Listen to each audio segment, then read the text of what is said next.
En la hepatitis C tenemos algo parecido. Bueno, la primera era una familia Hepanoviridae y ahora tenemos a los Flaviviridae.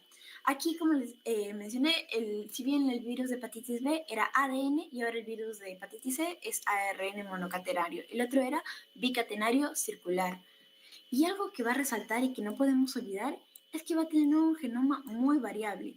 Va a tener 6 genotipos y estos genotipos van a tener sus subgenotipos y estos subgenotipos van a tener cuasiespecies y estas cuasiespecies son los que al tener tanta variabilidad, al ser un virus tan heterogéneo, algunos lo mencionan como la heterogeneidad de la hepatitis C, va a hacer que tenga una mayor respuesta inmune, o sea, va a tener, perdón, va a ser que tenga una mayor capacidad de evadir nuestra respuesta inmune. O sea, va a ser que los fármacos, si bien tenga esos tantos genotipos, que no, entre comillas, no pueda resultar tan efectivos para todos estos. Así que ahorita vamos a ver fármacos que si bien van a ser efectivos para el genotipo 1, no van a ser efectivos, por ejemplo, para el genotipo 2.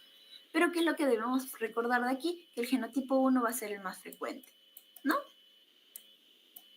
Y bueno, lo vamos a ver en los mismos fármacos que la mayoría se van para ese genotipo. ¿Y cómo se van a llamar los que...? Aquí también podríamos usar interferones, como les mencioné, pero no tienen tanta efectividad como los DAA o DA, que son los antivirales de acción directa.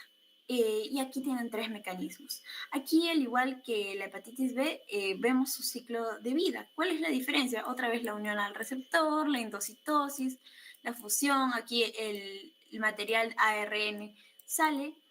¿Y qué es lo que vamos a ver? Aquí va a haber la traslación del ARN en una poliproteína. Esas poliproteínas que vamos a encontrar, porque es un virus tan heterogéneo, tiene tantas poliproteínas, ¿cuáles son las dianas terapéuticas para ese virus? O las que hemos logrado captar hasta el momento, las que no al menos a nivel de farmacología, no debemos olvidarnos. El NS3, el NS5A y el NS5B. O sea, aquí más o menos simple, ¿no? El NS5 y el NS3. El NS5 tipo A y tipo B, ¿no es cierto? ¿Por qué? Porque esas van a ser las dianas terapéuticas que donde vamos a actuar. Y bueno, de ahí sigue a nivel del ciclo de vida, sigue su ciclo normal, ¿no? Ya se forman esas redes membranosas, ocurre la transcripción, se da el ensamblaje y se liberan los virus para seguir infectando.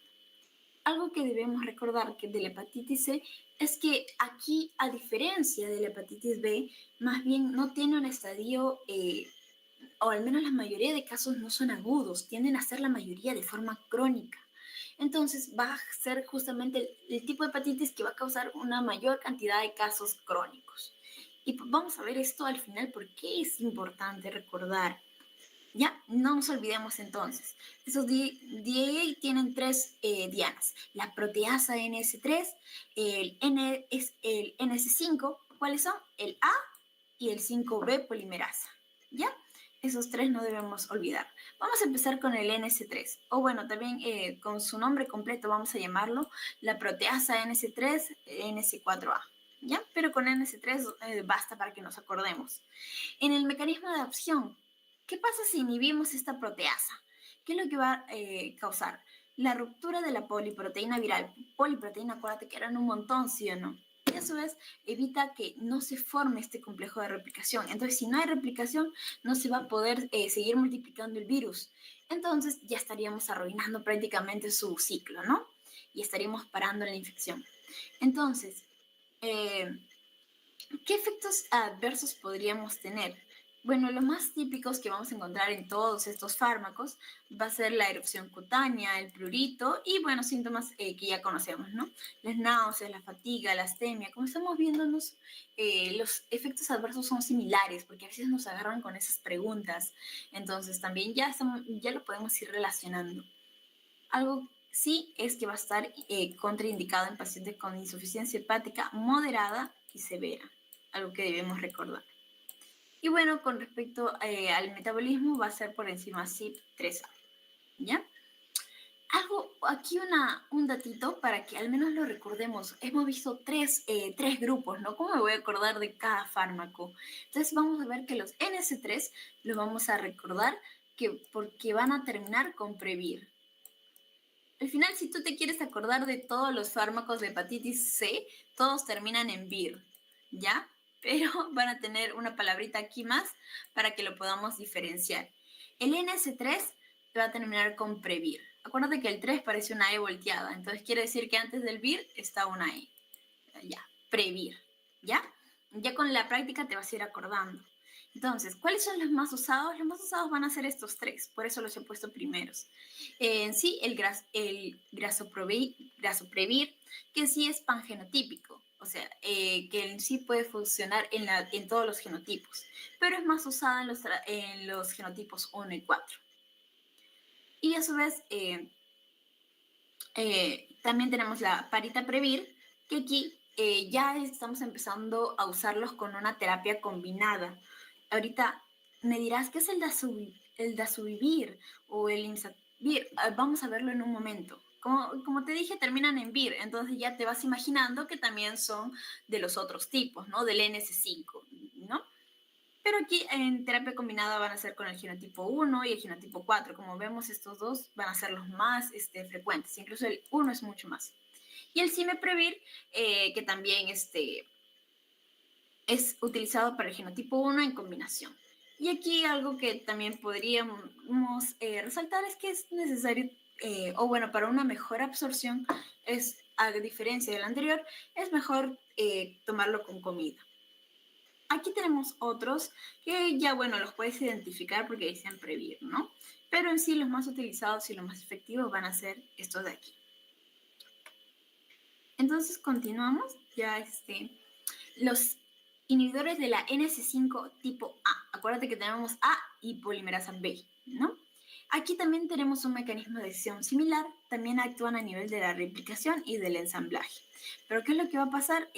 Estos al tener...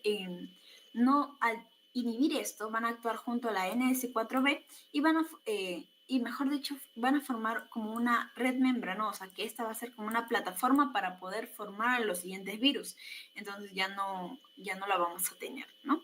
Y bueno, a diferencia de la anterior, aquí tenemos el CYP450, que ya lo conocemos bastante porque está a nivel del hígado, ¿no? Siempre lo mencionan a nivel hepático.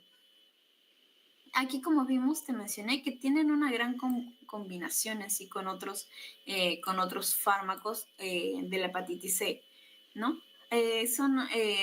Y aquí ese es su nombre en el cual lo vamos a encontrar combinados, y aquí el genotipo que vamos a usar, ¿no? Como vemos en la mayoría, ¿cuál se repite? El 1, que les había mencionado que era el más frecuente, porque justamente realizamos más fármacos para lo que más vamos a encontrar. En efectos adversos tenemos nuevamente, o sea, algo que tienen en común, mejor dicho, la mayoría de ellos, como vemos, es lo mismo.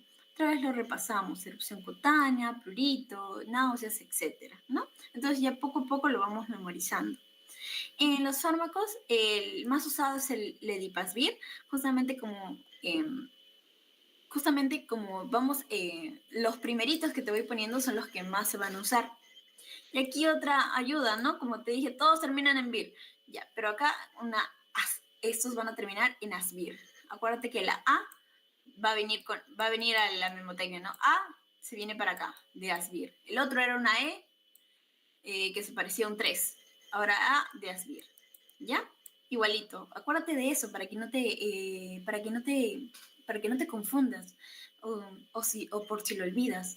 Aquí de preferencia no se usan el 2 y en el 3, en el caso porque hay mejores fármacos para ellos, pero también se puede usar de forma pangenotípica. Aquí, ¿qué más? La absorción se reduce con pH gástrico. ¿Por qué te he puesto esto? Porque generalmente aquí podría surgir una duda, o viene como pregunta incluso: ¿qué iríamos con los pacientes que tienen, que son consumidores de inhibidores de bomba de protones, ¿no? Entonces, en este caso sería bueno que dejaran tratar de dejar ese tratamiento, o en todo caso buscar horarios distantes para que el edipasvir no lo tomes por las puras prácticamente, sino para que cumpla su función, ¿no es cierto? Y no esté inhibido y tenga una máxima absorción. Y bueno, otros tipos que ya puedes encontrar son los de aquí: el Vasvir, el Velpatasvir, que bueno, como hemos visto, tienen distintos genotipos. Pero esto ya es de forma más general, ¿no? Entonces, para que igual tengas una idea. Y finalmente, el último, ya no nos vamos a demorar más, que es la polimerasa NS5B. Y acuérdate la B, nos vamos otra vez a la misma técnica con la B, de Bouvier. Acuérdate, están casi similares, o sea, está para que, si no te acuerdas, está para que lo relaciones, ¿ya? Aquí lo mismo, va a tener un mecanismo, el mecanismo de adopción va a ser a través de por el mismo nombre, ¿no? La inhibición de la polimerasa, que la polimerasa de qué se caracteriza por ser ARN dependiente. ¿Qué es lo bueno? De que los 6 genotipos van a tener justamente esta proteína, por lo cual va a volverse eficaz para para estos 6 fenotipos. Algo que es malo es que tienen tal vez no tienen una mayor resistencia a diferencia de los 2 anteriores. Entonces es por eso que lo tratamos de tomar en terapia combinada, porque no sé si te recordarás del cuadrito anterior, había un montón de fármacos que había en combinación con el sofosbuvir, lo cual hacía que justamente tengan esta terapia combinada porque resultaba mucho más efectiva. Y ya. Bueno, justamente tenemos 2 tipos de inhibidores de la polimerasa, que van a ser los análogos de nucleósidos y los análogos de no nucleósidos. Entre los cuales aquí quien va a resaltar el sofosbuvir y el dazabuvir, ¿no? Respectivamente. Aquí estos se van a activar dentro del hepatocito y vemos que tienen una gran cobertura para los distintos genotipos. Y el dazabuvir generalmente es más para el genotipo 1, pero como vemos, ambos se utilizan en combinación, ¿no? Los dos de aquí. Y bueno, algo de los análogos no nucleósidos es que van a actuar como inhibidores alostéricos. Y bueno, los efectos adversos ya casi son los mismos de siempre, igual la bradicardia, acuérdate que lo raro aquí es bastante raro, pero sin embargo se ha reportado. Estos de aquí van más con el sofosbuvir, el prurito, las náuseas y vómitos con el dazabuvir. ¿Ya? Eso es lo único importante de aquí. Y finalmente, ¿cuándo es que necesitamos hacer un trasplante de hígado? ¿Qué pasa si la enfermedad está muy avanzada? Aquí solamente está indicado en pacientes con una cirrosis ya descompensada, o como algunos le refieren como una enfermedad hepática terminal, cuando esto ya está en su vía final. Como sabemos, nosotros tenemos hasta una estetosis hepática que luego puede progresar a una fibrosis hepática, que luego se va a una cirrosis hepática y que esto puede irse a un carcinoma hepático, ¿no es cierto?